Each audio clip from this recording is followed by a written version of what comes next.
Сайн байцгаана уу сонсогчдоо. Idea Plus подкастын 18 дахь дугаар эхэлж байна. Өөрийгөө хөгжүүлэхийг хүсдэг хэн бүхэнд шин санаа, урам зориг өгөх зорилготой подкастын маань ээлжид дугаарт IBM компанийн үүлэн тооцооллын бизнесийн санхүүгийн шинжээч аз жаргал Нью-Йорк хотоос оролцож байна. Мөн манай хөтлөгч Туул Австралийн Мельбурнаас холбогдоод байна. За сайн байцгаана уу сонсогчдоо. Энэ өдрийн мэндийг хүргэе. За баярлалаа, сайн байцгаана уу. За баярлалаа. Тэгэхээр өнөөдөр бид нар аз жаргалтайгаа ажлынхын туршлагын талаар болон за нийгмийн сайн сайхны төлөө хийж байгаа сайн дурын ажил, энэ чиглэлд хийж байгаа ажлуудын талаар төлхөө ярилцахаар холбогдоод байна. За би юун дөрөнд азаагаасаа карьерийнхаа түүхийг товч хуваалцаач гэж хүсмээр байна. За IBM бол өөрөө 110 гаруй тэрбум $, үнэлгээтэй дэлхийн хэмжээний маш том компани. Энэ компанид одоо санхүүгийн шинжээч хийж байгаа энэ ажлын туршлагаасаа бас хуваалцнаа гэж бодож байна.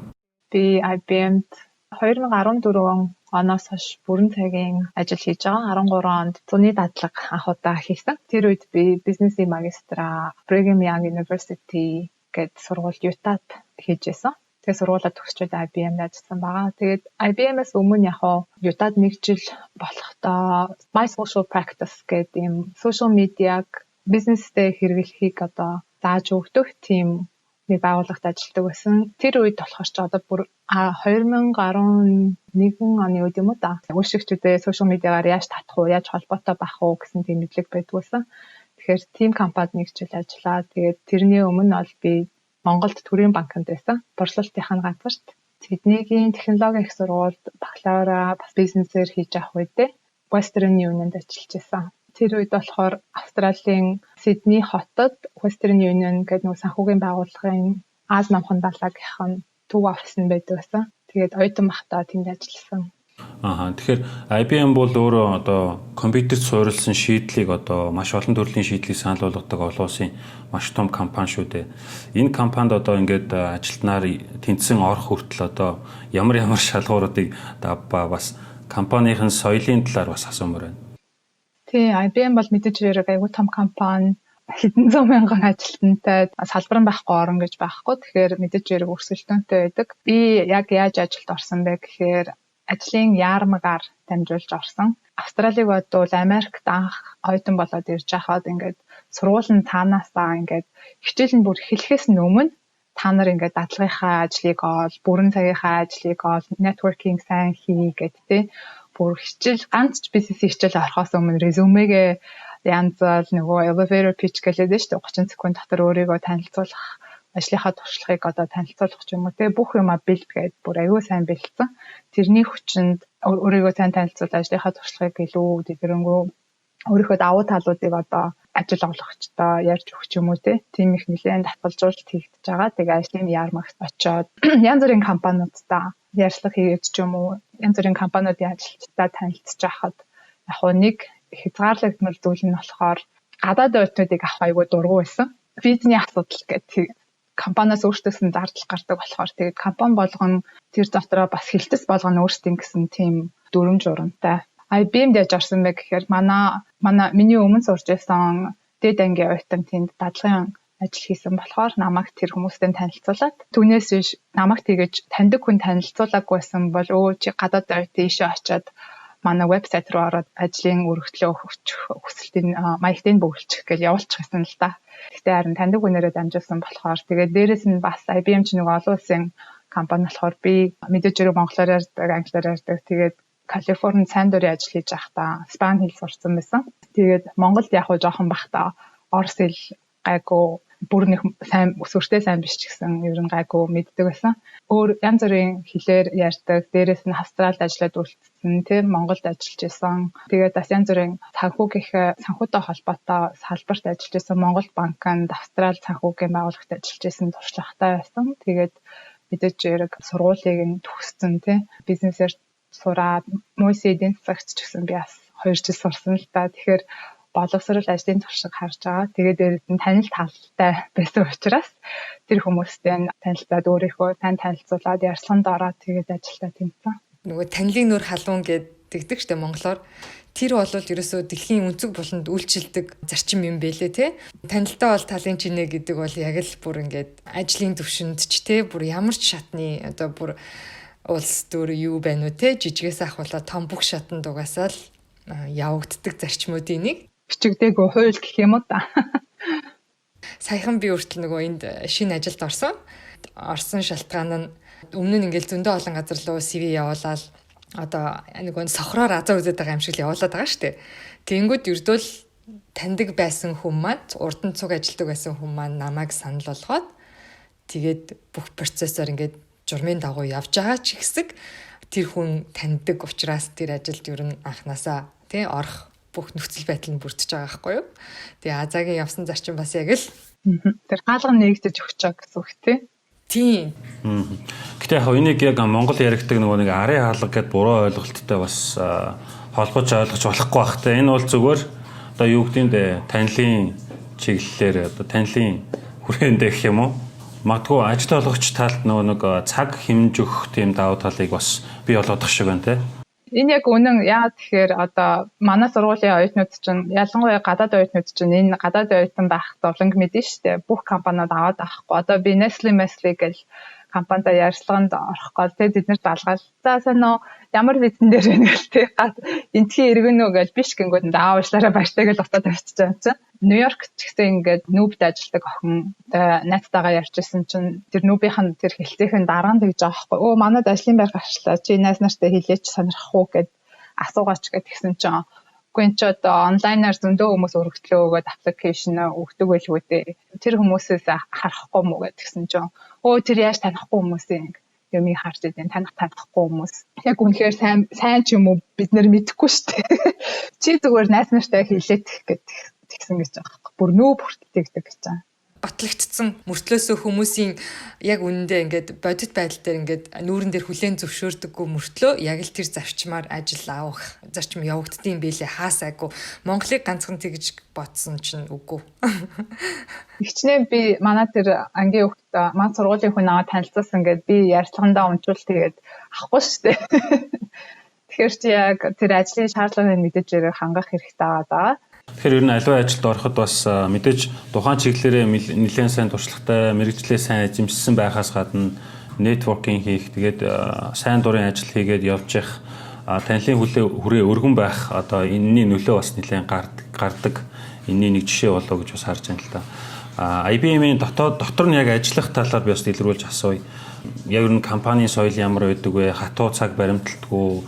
Ер нь ингээд нэг ажилтнуудынхаа бүтээмжийг сайн байлгах тал дээр компани болгон дээр нэг ноу хау байдаг штэ. IBM-ийн хувьд онцлог юу вэ? IBM-ийн хувьд одоо бусад компаниудыг бол илүү тийм хамтран ажиллах орчин айгуу бүрдүүлсэн компани гэж үзэж болно. Хаяа заримдаа компаниуд ингээд ажилч нь хоорондоо айгуу хөрсөлдөөц ч юм уу те би нэхэд сайн дэмжихгүй ч юм уу бас ингээд улс төржилт нэлээд явагдаад байдаг. IBM-ийн хувьд болохоор миний яг ажиллаж байгаа нь хэлсэн бүр олон улсын энэ бизнесийг ингээ олон улсынхан төвшнөөс хардаг тий.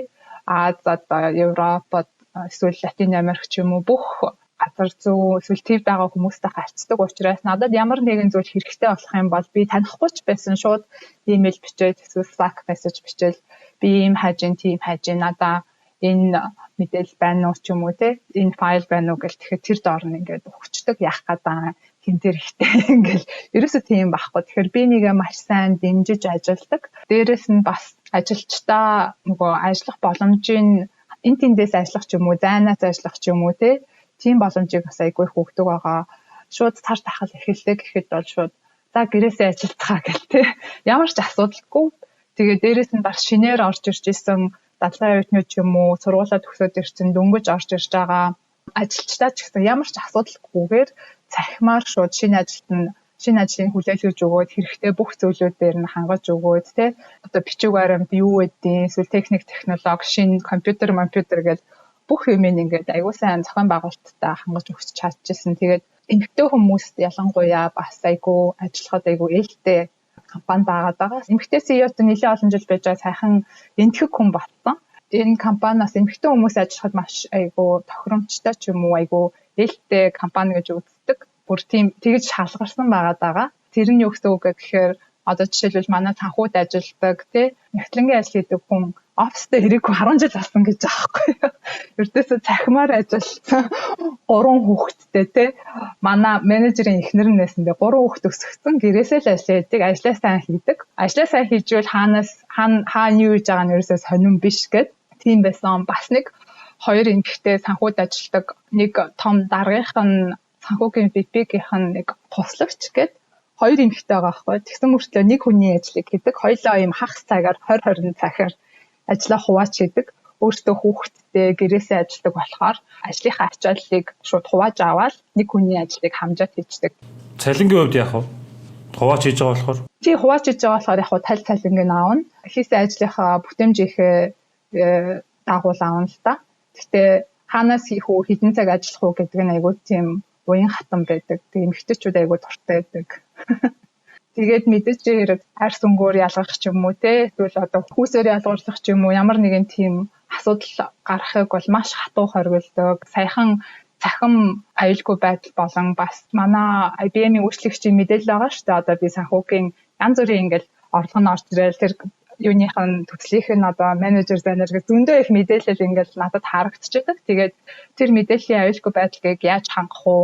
Европт ийм хууль гарсан байна гэл хамгийн сүүлийн үеийн одоо хууль яс зүй юу байна те тэр зарчмуудыг бол байнга дагаж дээрээс нь бүр Нью-Йорк мужаасан тэгээд давхар IBM-с дээрээс нь эсвэл одоо Индих эсвэл Австрал өөртөөх нь байгаа улсуудынх нь хуулийг нь ажилчдаа ойлгуулад зааж өгөөд одоо ажлын байранд бэлгийн дарамт үлдэж болохгүй те ийм асуудал гарах юм бол ийшээгээ ханд хүний нөөцийнхөө энд ханд эсвэл захим орчны аюулгүй байдлын одоо тохиолдол гарах юм бол ийшээ ханд гэд бүх хэрэгтэй мэдээллээр нь хангаад тэр тогтолцоог нь бүрдүүлээд өгөхөд бол хүмүүс одоо үнэхээр ёс зүйтэй ажиллаа хийхдээ үнэнчээр шударгаар ямар нэгэн хууль зөрчилгүйгээр ажиллах их тийм боломжийг бол бүрдүүлж өгдөг нь одоо их таалагдаад байдیں۔ Тэгэхээр яг саяны ярьсан одоо энэ ажлуудыг одоо зарчмуудыг хэрэгжүүлдэг тийм шинэлэг механизм ч байд юм уу? Яг ямар зарчмаар, яг юугаар, ямар төвс ашиглаатай явд юм бол энэ талаар мэдээлэх боломжтой болов. Тийм болно. Манай IBM ч нөгөө өөртөө мэдээлэл технологийн компани болохоор айгүй сайн дизайнтай тэг хүн хэрэглэхэд айгүй амар тийм захим талбаруудыг хийчихсэн байдаг. Ямар нэгэн сургалт байлаа бид нарт ямар нэгэн мэдээлэл өгөх гэх юм бол ингээд хүн ойлгоход айгүй амархан богинохон видео хийгээл те хэдхэн секундын ганцхан минутын эсвэл одоо сонсож чадахгүй эсвэл харааны одоо бэрхшээлтэй хүмүүс ч юм уу сонсголын бэрхшээлтэй хүмүүс ч юм уу аудиогоор байж гин эсвэл видеоныхон текст нь бэлэн байж гин дээрээс нь тэр нарийн ширийн хуулийг чинь бас бид нэр ингээд уншихад хэцүү шүү дээ. Тэгэхээр жижигнэр ингээд хуваагаад те за энэ чухал хэсэг шүү. Дараа нь тэр жижигхэн сургалтынхан тэр материалын ингээд уншаад ч юм уу сонсоод ч юм уу бичгээр харсныхаа дараа энэ жижигхэн тест аваад те энэ хүн ийм шийдвэр гаргасан байна. Энэ зөв үү? Энэ ёс зүйтэй зүйл үү? Буруу юу гэдэг ингээд шалгалт аваад тэгээд за чи энийг сонгосон байна. Ийм учраас энэ зөв сонголт, ийм учраас энэ буруу сонголт дахиад хий гэдэг ийм цахим сургалтын талбар материал ингээд бэлтгэсэн байдаг. Энэ сургалтуудыг бол заавал авах ёстой гэдэг ингээд заагаад өгчтэй. Тэгээ менежерт нь би тэр квизээ хийхгүй тэр сертификат авахгүй бол менежер л нь явуулаад энэ хүн чи хийхгүй шүү те. Энэ цаг нь өнгөрчлөө, эцсийн хугацаанд өнгөрчлөө гэж манай менежер энийгээ чи хий гэж хэлнэ. Тийм заавал авах ёстой ёс зүйн тийм сургалтууд байгаа. Дээрээс нь бас манай эмэгтэй гүйцэтгэх захирал байхдаа тийм Think 40 гэдэг нэг тийм програм хөтөлбөр эхлүүлжсэн. Тэр нь юу вэ гэхээр манай компани ажилтнууд жилд ингээд дор хаяж 40 цаг өөрийгөө хөгжүүлэх тийм сургалт авч авах хэрэгтэй. Компани дотроос одоо ингээд янз бүрийн сэдвүүтэй дизайн тинкинг ч юм уу, блокчейн, эсвэл одоо дата сайенс юу гэдэг юм те. Зөндөө эсвэл бидний мэрэгчлэлтэй холбоотой янз бүрийн сургалтууд байгаа шүү дээ. Тэгэхээр тэр болгоныг ингээд үнгүй байж идэг. Тэгэл өөрсдөө сургалтынхаа дагуу даалгавраа хийгээд юмаа сурах юм бол юм байж өгөөд те одоо agile гэдэргээ сүүлийн үеийн одоо үйл ажиллагааны тийм зөндөө гоё зарчмууд байгаа шүү дээ. Тэр болгон дээр нь байж өгөөд хэдэн цаг сурсан байна. 100 цаг сурсан, 200 цаг сурсан ч юм уу те байж өгөөд урамшуулаад эсвэл дээрэс нь бас хамгийн сайн сурсан хүмүүсийг онцолж монцлол те. За энэ хүн бол өстой супер learner супер сурагч гэл те. Дээрэс нь ийм жижигхэн оноонууд өгдөг байхгүй бид нарт ийм цэнхэр blue points гэдэг цэнхэр оноо гэдэг. Тэгээ тэр оноогоороо бид нар бас менежернээс урамшуулад ч юм уу компаниас нь цаанаас нь урамшуулад тэргээрээ ах ингээ хэрэгтэй зүйлээ авч болдог. Би сая тэр оноогоор ямар гоё. Санхүүгийн хөшүүрхтэй гэсэн үг үү? Тий, ерөнхийдөө хүмүүсийг юм суртахаа өөртөө хөгжүүлдэг гэсэн янз бүрийн хөшүүргүүд байдаг байхгүй. Тэгээд би сая тэр оноогоор тэг Google Home аваад дээрэс нь массаж хийж мэддэг юм машин төшөө. Тэгээд зөвхөн сурагч биш те бас сайн дурын ажил хийсэн цагуудаа ингээ бүртгүүлж болдог. Тэгээд манайх ч бүр юм нийгмийн хариуцлагын тийм том хэлтстэй маркетингийн хэлтсийн дор байдаг. Тэгэхээр ажилч нь өөртөө сайн дурын ажил хийгээ. За би энэ байгууллагад ийм хийгээд хэдэн цаг сайн дурын ажил хийсэн ингээд гэх юм бол бас байж өгөөд LinkedIn дээрээ тавьж болно. Минийхийг харсан бол одоо silver milver болцсон явж байгаа. Тий, харсан. Чиний LinkedIn профайл айгуу дэлгэрэнгүй байсан тий. Тийм. Тэгэхээр тэр байгууллагатаа ингээд за 40 цаг энэ байгууллагт сайн дурын ажил хийчихлээ гэх юм бол тэр төрийн бус байгууллагт нь компаниас $500 өгдөг байхгүй бас. Тэр мөнгө авч болдог. Тэгэхээр ер нь ажилчдаа нийгэмдээ айгүй итгэвтэй бай, өөртөө банк хөгжүүлтэй. Тэгээд хууль ёс зүй одоо бүхэл юу байна. Хамгийн одоо дээд зэрэгээр л өөрийгөө авч яв гэсэн тийм орчин бол сайн бүрдүүлж өгдөг. Тэр маш сонирхолтой санагдсан л да. Ялангуяа өөрийгөө хөгжүүлэх дээр нь айгүй их дэмждэг юм байна. Чиний хувьд жишээ байна уу? Одоо тэр хүний хөгжлийн чиглэлийн сургалт програмуудаас нь би ийм олж авч сурсан. Энэ надад ийм одоо тустай байсан ч гэдэг юм уу. Манай подкаст маань бас өөрийгөө хөгжүүлэхийг хүсдэг хүмүүст нэг ч гэсэн одоо ийм санаа өгөх зорилготой болохоор яг ийм асуулт асууж байна. За нэг жишээг дурдах юм бол манай IBM-д одоо Enterprise Design Thinking гэдэг ийм том хөтөлбөр байдаг. Бүр ийм мэргэжлийн байж өнтер олгодог. Тэр нь IBM-ийнхэнд үнэгүй байж агаад тэгээд одоо бүр олон нийтэд үнэгүй болчихсон. Тэгэхээр та бүгд ч гэсэн энийг ороод сураад тэр сертификат энэ бас авч болно. Энэ сурж байгаа зүйлээ би яг уу ажлаас гадуур хийж байгаа сайн дурын ажилдаа бас нэлээд хэрэглээд явж байгаа. Яагаад тэгэхээр бид нэр одоо агаарын бохирдолтой холбоотой тийм хамтын ажиллагааны талбар хийж байгаа. Дизайныг гаргаад, кодыг бичээд, сайн дурынхан зарим нь яг уу энэ төслийн хэмжээнд юутай цалинтай ажиллаад тэгээд Монголын UNICEF-тай хамтраад ийм агаарын бохирдолтой холбоотой ажил хийж байгаа бүх байгууллагууд, төрийн болон төрийн бус байгууллагууд одоо судлаач тийм тэд нэр хийсэн судалгаа, өөрсдийнхөө хийсэн төслүүдийн одоо тайлан майлан бүх мэдээлэлээ тавиад тэгээд энэ асуудлыг ингээд нэг цогцоор нь харахад те том зургаар нь хараад хин хаана юу гэдэг нь хинд нь юу дутаад байна хин ямар төслөөр ажилласан ямар алдаа гаргасан яаж суралцах уу гэх те тэр талбарыг бид нэр одоо хийгээ явж байгаа. Тэгэхээр энийг бүр 0-оос нь эхлээд те хийгээд тэгэхээр за энэ талбарын одоо хэрэглэгч нь хэн бэ тэднэрт ямар асуудал байгаад байна энийг нь яаж шийдэх вэ гэл ингээд тэр судалгааны ажил хэрэглэгчээ ингээд төвдөө ингээд тавьсан тийм дизайныг гаргахын тулд энэ design thinking айгу хэрэг болоод явж байгаа. IBM ч гэсэн бас өөрөө одоо agile operations гэдэг шүү дээ. Ер нь ихэнхдээ software хөгжүүлэх эсвэл IT-ийн компаниуд айгу их хэрэгэлдэг байсан. Одоо бизнестэй сайн хэрэгжилж эхэлж байгаа. Тэгэхээр бид нар энийг багтаа хэрэглээд тий software компани шиг энэ ажлаас хийгээд явж би энэ төрийн бус байгууллага ажилчтай удирдах ч юм уу багаараа ажиллахдаа тэрийг бас хэрэглээ явж байгаа. Сурах юм их байна уу? Одоо тэгээд бүр ковид гээд бүх юм үнэгүй болцсон учраас та хэдээс энэ мундаг хэрэгтэй нөөц боломжуудыг ашиглаарай. Тэгвэл боловсролынхаа талаар ямар сургуулийг хаана яаж төгсснөө товчхон танилцуулбал бас сонирхолтой байх гэж бодож байна. Манай сонсогчдод 10 жилээ төгсчөөл тэгээд конкурс өгөөд МУИСТ-ийн эдийн засагт орсон. Тэгээд 2 жил сурж агаад арай өөр газар явж сурах юм бол илүү их юм мэдэж авах юм байна гэж бодоод тэр үед чинь 2000 он интернет мэдээлэл технологи сайн хөгжөөгөө тий дандаа юм орчуулагдсан англиас монгол руу орчуулсан номон дээрээс юмас сурдаг байсан. Тэгээд яг Австрали явах боломж олдоод тэнд бакалавра дуусгасан. Санхүү, бизнес, маркетингаар дуусгаад хажуугаар нь бас нэг тоогоочийн курст явсан юм. Рестораны тоогоочийн курст яваад 6 сард айгүй сонирхолтой байсан. Тэгээд дараа нь сайн дурын ажиллаа хийснийхээ дараа яг авда мастера хийвэл намайг сайн дурын ажил хийж болно гэж зөвшөөрөл өгөөд тэгээд сайн дурынхаа ажлынхаа дараа буцаж тэтгэлгээр Brigham Young University гэдэг сургууль мастера бизнесийн удирдлагаар хийсэн л дээ.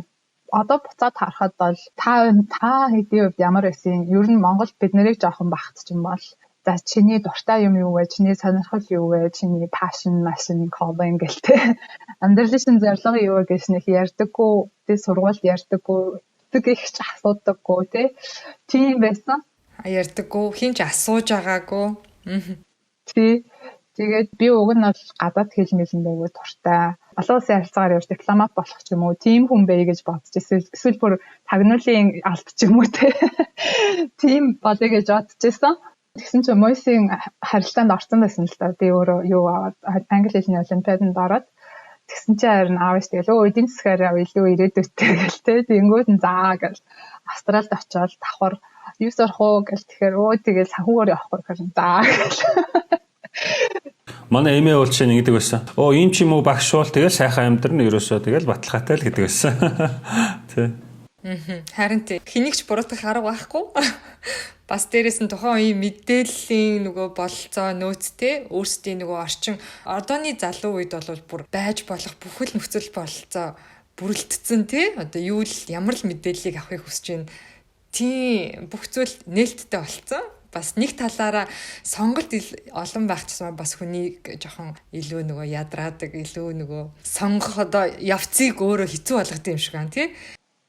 Тий. Харин тий. Манай үеэлч гэсэн айгүй гой зурдаг. Тэгээд тэр бол уран зургаараа ч юм уу те энэ урлагийн салбарт нэлээд хол явах авьяастай гэж боддог. Тэгтээ тэгэл тэгээд ирээдүгөө бод гэж эдийн засаг масаг худалдаа модалтаагаар сураал тэгээ явчих таахгүй. Тэгэхээр одоо харин цаг үе өөрчлөгдсөнд нь айгүй баярлалаа да. Би тэгээд Америкт ирээд яг бизнесийн сургууль нэг өргөдлөө өгчөөд бодсон байхгүй. Би юу юунд дуртай юм бэ гэж бодож байгаа байхгүй. Аавынхаа хэлснээр Америкт ирж бизнесийн сургууль сурахаас өмнө анх удаа өөрөөсөө тэр асуултыг асууж үзэж. Америкч айгүй их тийм юм ярьдаг юм соёлтой болохоор Австралч нэг назгаарсан ингээл нэг юм тайван тэгэл супермаркет ажиллаад ингээд цалингаа авчирвал хамаагүй штэ нэг том юм боддоггүй. Ихэнх хүмүүс нь тэгээд Америк шал өөр. Тэгээ харин өөр сэтгэлгээ яваад байхгүй. Тэгээд харин за би ер нь нийгмийн эрүүл мэндээр явт юм уу гэл ингээд сургуулийнхаа нөгөө орох шалгуурыг харсан чинь ямар ч шинжлэх ухаан үзээгүй те 10 жилээс хойш шинжлэх ухаан үзээгүй эмнэлгийн салбар эрүүл мэндийн салбарт ажилласан туршлага юу ч авахгүй тэгэл за худлаа байна гэл. За юу ч гэсэн бизнес хийхээгээр сурч төгсчөөд энэ нийгмийн эрүүл мэнд ч юм уу те эсвэл одоо олон нийтийн ажлын талбарчлалыг сонирхолтой байгаадсан. Тэгэхээр одоогийн байгаа боломж те энэ технологийн компанид ажиллаж байгаа. Тэгээд Америкт байгаа дээрээ энэ боломжоо ашиглаад бас энэ талбар дээр ч гэсэн өөрчлөлт оруулах гал явж байна. Тэгээд явандаа би хувийн хвшилд үлдсэн ч гэсэн одоо нийгмийн хариуцлагын хэлтэс ч юм уу те тийшээ орох л ах. Тэр бололцоо угаасаа бүрэн бүрдсэн ер нь бол эхлэн тавигдсан явж байгаа юм байна гэж ойлголоо.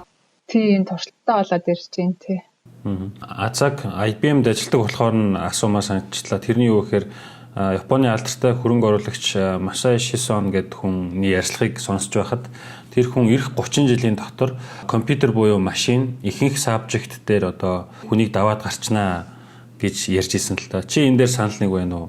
IBM-ийн хувьд бол ер нь энэ чиглэлд нэлээд их өндөр амжилтууд гаргасан компани шүү дээ. Тийм яг автоматжуулалт нэлээд явагдаж байгаа шүү дээ бүх салбар дээр тий.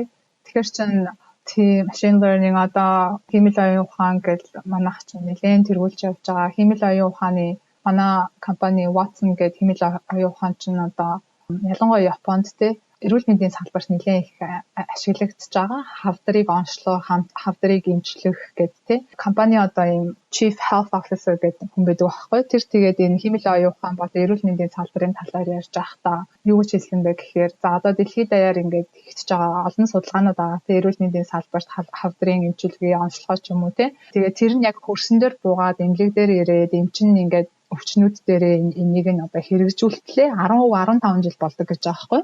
Тэгэхээр одоогийн энэ явагдаж байгаа хэрэглэгдэж байгаа энэ технологи ч юм уу одоо аргачлал нь айл хэдэн 10-15 жилийн өмнөх судалгаан дээр суурилсан. Тэгээд нөгөө хүмүүс нь тэрийг гүйцэж ингэж боловсруулж тэ ингээд ажилдаа ингэж хэрэгжүүлж эхлэх байгаа. Тэгэхээр тэрнийг нь химэл оюун ухаан тэрийг ингээд хурцсгаад шууд одоо Японд ингээд эмчдэр хор тавдартай хүн ирлээ гэхэд хиймэл оюун ухаандаа тэр мэдээллийн өгч штэ цусны одоо шинжилгээ бүх юм ингээд оруулах юм бол нөгөө хиймэл оюун ухаан дэлхийд даяар явагдаж байгаа бүх хавдрын судалгаа тий эмчилгээ юу байна тий бүгдээр ингээд олон хэлээр уншаад энэ чинь зөвхөн англич биш Япон, Испани судалгааг авсар оростой хийгээд боловсруулаад за хамгийн сүүл энэ улсын ийм сайн судалгаа эмчилгээ гарсан байна. Энийг туршаад үзэх үү гэд тэр эмчтэй шууд мэдээлэл өгч байгаа байхгүй. Тэгээд Японд харин нэг айгуу тийм хор тавдрыг айгуу хэцүү тийм эмчилгээд айгуу хэцүү хор тавдрыг тэгэж эмчилгээд айгуу амжилттай авсан гэсэн тийм жишээ байгаа ба. Тэгээд миний бас нэг манай компаниас яг тэр үедээ одоо яасан байгаа мэдгүй тэр үедээ ярьжсэн зүйл нь надад жоохон харамсалтай санагдсан. Юу гэхээр одоо жишээлбэл эмийн компани ч юм уу эсвэл энэ хавдрын эмчилгээ дээр аягүй сайн хэрэгжилж байгаа. Тэгсэн мөртлөө энэ хэмээл оюун ухаанаа хэрэглээд яаж урьдчилан сэргийлэх вэ гэдэг энэ салбар дээр ерөөсөө мөнгө олдохгүй, мөнгө байхгүй болохоор хэрэглэхгүй байгаа гэж байгаа. Одоо жишээлбэл миний бодлоор хүний цусны шинжилгээг шууд аваад за энэ хүнд ийм дутагдсан байна. Ийм хоол идэж үү, ийм витамин ууч юм уу те. Ингэж тэр хүнийг өвчнөөс сэргийлэх тэр бүхэл бүтэн протоколыг гаргаад өгчөж болох байгаа байхгүй. Гэхдээ тэр чинь эмийн компани, хавдар эмчилдэг тэр том эм хийдэг компаниудад ашиггүй эцэс эрүүл мэндийн салбарын зардлыг багасгах чинь шүү дээ. Тэгэхээр тэрэндээ хэрэглэхгүй гэж байгаа байхгүй юу. Тэгэхээр тэр маш харамсалтай. Тэгэхээр бид нар өөрсдөө энэ их технологийн дэвшилтийг яг зөв зүйлдээ хэрэглээд те мөнгийг нэгт тавихгүйгээр компани ашигыг нэгт тавихгүйгээр хүн төрөлхтний төлөө зориулах нь бол бидний хариуцлага. Тэгээд энийг зөв ашиглаж сурах хэрэгтэй л байна. Азагийн бас яг ажиллах болон сурах арга барил талаас нь асуумаар байна л да. Чи ер нь өөрийнхөө цагийг яаж зохион байгуулдаг вэ? За мэдээж үндсэн ажлаас гадна ингээд бас сайн дурын болон бусад одоо чиглэлээр хийж байгаа ажлууд байна те. Эдрийг ингээд тэнцвэртэй авч явах, тэгээ бүтээмжтэй байх, мэдээж өөртөө цаг гаргах дээр чиний хувьд одоо өөрийн аргачлал юу байна вэ? Энэ талаараа сонсогчдоо сонирхуулаач. Би бол энийг өөрийгөө энэ асуудал дээр мундаг гэж үзэхгүй. Надаас нэг илүүр шишээ аваад байгаарай гэж хэлмээргүй байна. Яг гоо чадхаараа хичээдэг. Би ямар нэгэн тийм одоо арх тамхи ч юм уу те муу зуршил байхгүй. Болохгүй гэсэн зүйлүүдийг хийхдээ нэлээд сайн. Болон нөгөө хийх ёстой зүйлүүд байдаг шүү дээ. Нөгөө йога мога сунах мунах. Тэр мэрэндээ жоохон муу таароо. Тэгээд миний нөгөө дасгал бүжиглэх байсан байхгүй юу. Шууд салса малса нийтийн бүжигтэй бачаатай гэж латин бүжиг хийгээл тэр миний дасгал байсан. Одоо харин цар тахал гэж жоохон бүжиглэхгүй жоохон тийм байгаа. Тэгэхээр би байнга нөгөө өөртөө сануулад те зөндөө удаан суучих юм бол одоо басчны хөдөлгөхгүй болохгүй гэл ширээн мэрэгээ ингээд өөрчлөөд нөгөө дээшээ доошоо болдог. Банк суугаад авахгүй зогсдог сэвэж юм уу. Дээрээс нь би бас нэг юм нурууны эмчийн хяналтанд одоо Монголд одоо жоохон физик хэмжлэг ч юм уу те ямар нэгэн гэмтлээс урьдчилан сэргийлэх тийм юм заалгаад явж байгаа. Зөв тавиулах ч юм уу те. Тиймэрхүү зүйл дээр яг гоо эрүүл мэндэд анхаарал явж байгаа. Бас мах захаа арай бага идээд гэртээ ногоогоор их хоол идээд ногоо жимсээр илүү их хоол хийж идээд эсвэл илүү нэмэлт витамин энэ хэрэглэл явж байгаа. Хоол шинжээчтэй ажиллаад тэгээд тэр нь миний цусны шинжилгээг харж байгаа шууд за витамин D чинь дутуу байна те ингэж уу тэгэж уу энийгээ багасгах энийгээ идэхэд бол гэж яг тэрнийхэн дагуу явж байгаа. Тэгэхээр үр дүн гарч байна. Гарсан шүү. Гарсан. Манай гэр бүлийнхэн ч хүртэл бүр нэлээд гараад суурч муураад айгүй хэрүүлсэн. Тэгэхээр ер нь хоол хүнс бол ерөөсөө л хүний ихэнх нөгөө хууч өвчнөөс сэргийлэх тийм юу болж байгаа. Хүчин шалтгаан болж байгаа. Бусад ажлаа зохицуулах үе дээр яг ажлынхаа хажуугаар нэлээд их юм хийгээд байгаа болохоор одоо жишээлбэл 5-6 цаг гэж ажиллаа дуусгасныхаа дараа орой хоол идчихэд тэгээд 8-аас 10-ын хооронд одоо Монгол, Сингапурт байгаа манай агаарын бохирдлын багийнхантаа бид нар баян хуцаар ярих ч юм уу тий ажиллах хийх шаардлагатай болдог. Тэгэл нэг 10-11 гэж удаад л явж ин да. Гэхдээ ер нь бол илүү их хөдөлгөөнтэй авах хэрэгтэй, гадуур гарах хэрэгтэй. Би арай тэгэж чадахгүй мартчихад байт. Надаас нэг их биш битгэж аваарай. Би нэг мундаг биш тэр тал дээр бол. Цагаас бас асуумаар байна. Чи одоо менторингийг юу гэж боддог вэ? Ер нь хүн ментортой байх ёстой юу те? Одоо бид нар өөрсдийн чаддаг чиглэлээрээ ингээд ажиллаж байхад ингээд өөрөө яг ажилдаа сайн байж болно. Гэхдээ эн чинь бас хангалттай маа ингээд ментороос яг өөрийгөө дараагийн түвшинд аваачихын тулд бас тусламж хэрэгтэй. Тэр хүндээ ч гэсэн үндсийг үүсгэх хэрэгтэй гэдэг зүйлийг бас бид нар подкастууд өмнөх дугаарууд дээр бас цөөнгөө ярьсан. Энэ талаар чиний бодлыг бас сонсомоор байна. Тийм ментор угаасаа байх мэдээж хэрэгтэй. Ганцаараа нэг юмыг нэг өнцгөөс хараад явах чинь шал өөр шүү дээ тий. Тэгээд илүү туршлагатай хүмүүсээс санаа бодлыг аваад хийсэн ажлаад өгнүүлээд ч юм уу зөвлөгөө аваад явах нь мэдээж хэрэг маш чухал байгаа. Тэгээд дээрэс нь бас одоо ментор, коуч эсвэл одоо бүр сэтгцэн эрүүл мэндийг нь анхаарах хүмүүс гэдэг нэг тусдаа байгаа даа шүү. Тэгэхээр аль алинд нь бас анхаарах хэрэгтэй юм шиг байна. Нэг хүн бүх үгээ чинь шийдэж чадахгүй тий. Хэрэгцээг ч хангаж чадахгүй учраас одоо жишээлбэл манай ажил дээр чинь дотроо ийм менторинг програм хөтөлбөр байдаг. Тэгэл за би хүн менторлмаар байна, эсвэл би өөрөө ингэсэн ментортой олмоор ингээл хайгаад олчиж болно. Хэрвээ ямар нэгэн амьдралч чинь хэцүү тохиолдол гараад те хүн амт насаарах ч юм уу, өвдөх ч юм уу, ер нь амьдрал нь ямар нэг өөрчлөлт гараад хэцүү ах юм бол шууд өнгөө тийм утас байдаг манай ажлаас цаанаас нөхцөн мэрэгчлийн сэтгэл зүйчнэр шууд уцтаал надад хэцүү байна. Өнөөдөр сэтгэл готраад байна. Юу ч хийдин те. Тэгэнгүүт нь тийм утаар яриад мэрэгчлийн хүнтэй холбож өгөх тийм хүмүүс байгаа. Дээрээс нь бас коуч гэдэг байдаг шүү дээ те. Хувь хүний коуч, карьерийн коуч ч юм уу. Тийм дасгалжуулагч би ч гэсэн тийм хүнтэй ажиллаж үзсэн нөгөө манай Монголын Зугэ гэдэг охин мэдэн шүү дээ. Тийм тэр аягүй сайн коуч тэгээд 6-7 хоног ч юм уу сар гаруй ч юм уу 7 хоног болох уулзаад бас сайн ингээд шахуулаад ч юм уу эсвэл яг юу яагаад өөрийнхөө ингээд жоохон харахгүй байгаа юм аа ингээд тий өөр хүнээр харуулад бас хөл зүгээр юм. Тэгэхээр би нөгөө багтаа олимпиадын тэр банк орсоор агаад юм дасгалжуулагчтай ясаар агаас хуурцсан гэдгээ айгүй ойлгосон. Тэгээд хүн ингээд за алин яаж энэ яаж ингэснүү тэгснүү гэлтэй ингээд хажууд авахад айгүй сайн юм хийдэг. Өөрөө ингээд ганцаараа очиж өө заах ингээд талаар бэлчээ яваад гэдэг юм уу тий. Шууд анхаарлаа төвлөрүүлж чадахгүй энэ гоё юм гэдэг ингээд авчдаг. Тэгэхээр аль нь бах хэрэгтэй юм шиг санагддаг хэрэгтэй үедээ. Би нэмээд бас манлайлалын талаар хазаагаас асуумаар байна. Манлайлагч гэхээр заавал одоо өдөртөх албан тушаалд байгаа хүнийг ойлгох албагүй. За та ямар ч позишнд байсан тэндээсээ манлайлж болно гэж бас би сүүлд үг уншаад бас их сонирхолтой санагдсан. Манлайлалын зарчмууд дотроос одоо экстра майл явах одоо өөрийнх нь ажил үүрэгт харьяалагдахгүй байсан ч гэсэн одоо асуудлыг шийдээд гаргаад ирэх боломжтой шүү дээ. Хүн ер нь ямар ч албан тушаалд байсан ер нь өөртөө ямар чадварыг хөгжүүлэх ёстой гэж чи боддог вэ? Би бол манлайлалыг зүгээр үйлчлэл гэж ер нь хардаг. Тэгээд яг хөө бизнесийн орчинд бол нөгөө servant leadership гэдэг төстэй тий. Багийнхныхаа хийх гэж байгаа ажилд нь одоо саад болж байгаа тэр саад татварыг авч өгдөг тий. Дэмжиж байдаг. Өөрөө ингээд арт нь ингээд дэмжээ явж идэг. Хамт хилцэх үедээ хилцээд тий. Жижигэн ч байсан, том ч байсан тий. Би сайн дурын ажил хийгээ явж байгаа чинь өөрийгөө бодохгүй тэр одоо үлчиж байгаа гэр айлын ч юм уу дөнгөөсөө нөхрөөсөө салсан хүний хажууд очиод явах ч юм уу эсвэл настай хүнийг гэрт очиод одоо гэрийн цэвэрлээд өгч юм уу эсвэл дөнгөж Америкт ирсэн нэг Мексиконд англи хэл заах ч юм уу тий. Тэр хүмүүсийг дэмжээд тий өөрийнхөө чадах зүйлүүдийг хийгээд явж явах үедээ бүтэн жил хагас ингээд бусад хүмүүсийн төлөө ингээд нэг явж үзсэн. Тэр үед би хамгийн их аз жаргалтай байсан юм шиг санагддаг. Өөрийнхөө жижиг сайжиг асуудлыг бодохгүй тий. Станараа би ингэчлээ тэгчлээ гэл тэгэхээр чинь дэлхийн ертөнцийн энэ хүмүүсийн амьдрал зовлон зүдгээрээ хажууд миний юунууд бол үнэхээр өчөөхөн байгаа байхгүй. Гэхдээ тэглийг хайчин гэсэн үг биш. Тэгэхээр бусдын төлөө яваад чадхаа ээжвэл тэгэл манлал юм уу? Бас энэ дээр сүүл би бас өмнө дурдчихсан байна нэг Харвардын судалгаагаар хүн орлого нь тодорхой төвшөнд хүрээд тэрнээс цаашаа өсөхөөрөө яг тэрийгэ дагаад аз жаргал бас тэр хэрээр байнга өсөн нэмэгдээд байдаггүй.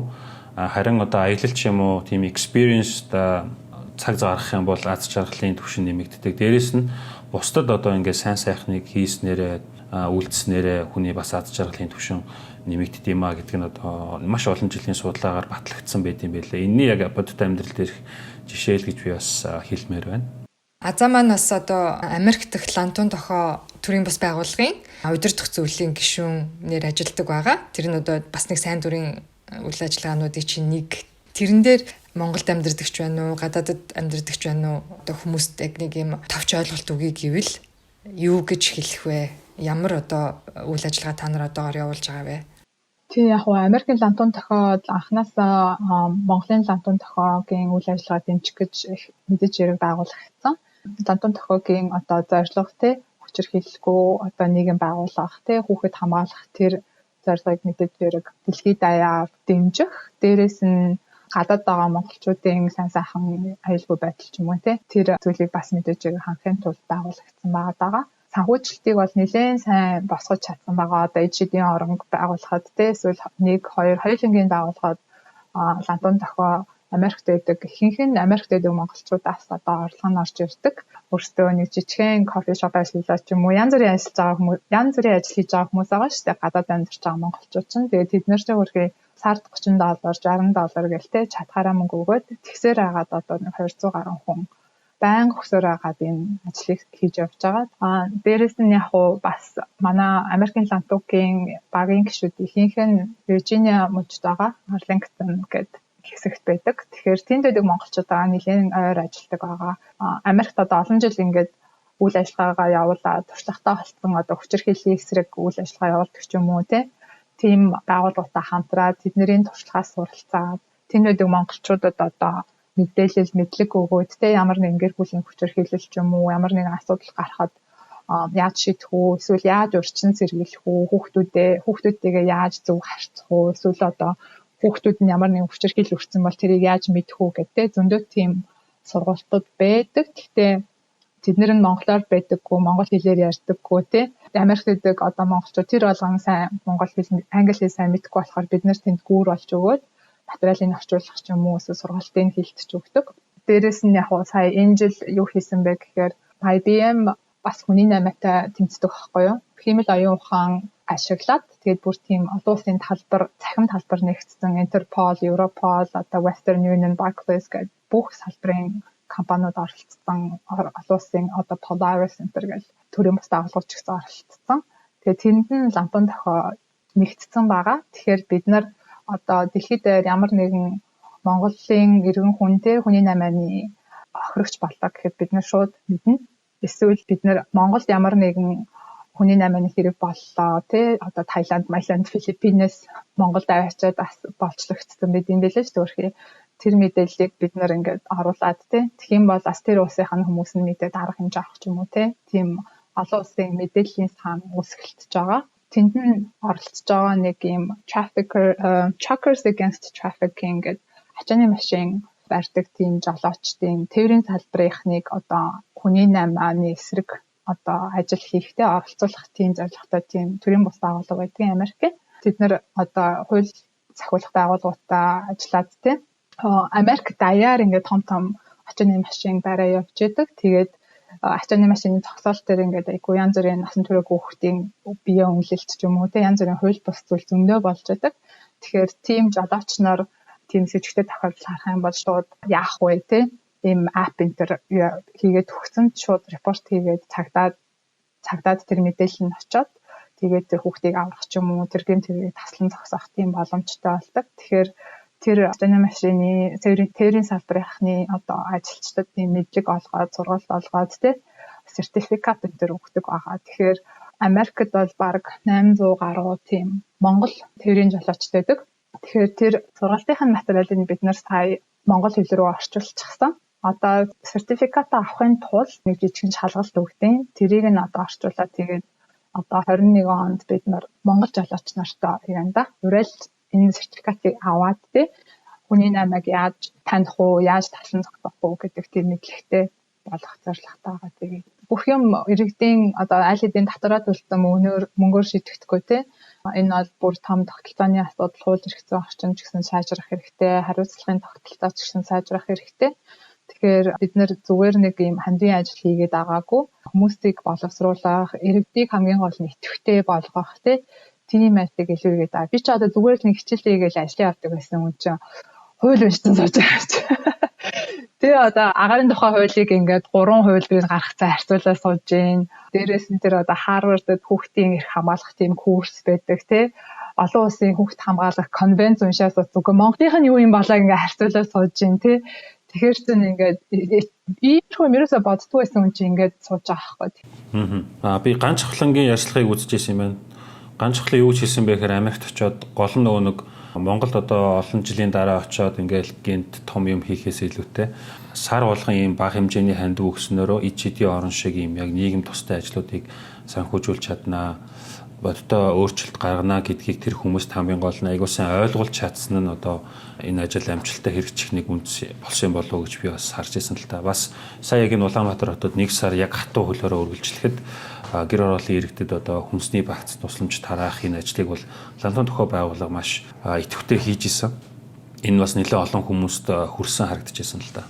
Азагийн ярианаас ингээд сонсоход манай одоо энд бас Австралид монголчуудын Лантан тохоо бас айгүй нэлээд идэвхтэй үйл ажиллагаа явуулж байгаа. Гэхдээ илүү Сидней хотод төлөвлөсөн залуучууд яагаад тэр тэнд бас илүү олон монголчууд амьдардаг учраас бас байх гэж би ойлгосон. Зорилго нь болохоор яг л нөгөө эндхийн хууль дурамтай юуг яг хүчирхийлэл гэж хэлээд байгаа юм бэ? Тэрийг монгол хэлээр одоо англи хэл бас чинь зарим бүх хүн сайн хэмжээнд бас биш. Тэгээд эхний ээлжинд энд амьдардаг монголчууд тэга илүү одоо мэдлэгжүүлээ, мэдээлжүүлээ. Тэд нар дотор хүртэл одоо тэгээ нөгөө бидний өөрсдөө нөгөө Монголд ингээд тэр хууль ёсны бүх орчин, эрх зүйн орчин бүрдээгүй шүү дээ. Хүчирхийлэл гэж яг юу хэлээд байгаа. Яагаад энийг ингээд хуулийн хэмжээнд авч үзэх хэрэгтэй байна те? Тэрний хор нөлөө гэж юу гэдэг ч юм уу. Тэрийгэ монгол хэлээр ингээд хийгээд эхэлсэн айгүй олон воркшопууд явагдаж байгаа. Сайн дурын ажил сайн хийцгээгээрэй гэж урмаар байна. IBM хүртэл сайн дурын ажил хийгээгүй хүмүүсийг оюутан залуучуудыг те чи дараа жил хүрээд тэр сайн дурын ажил хийчих хүрээд гэж хэлдэг.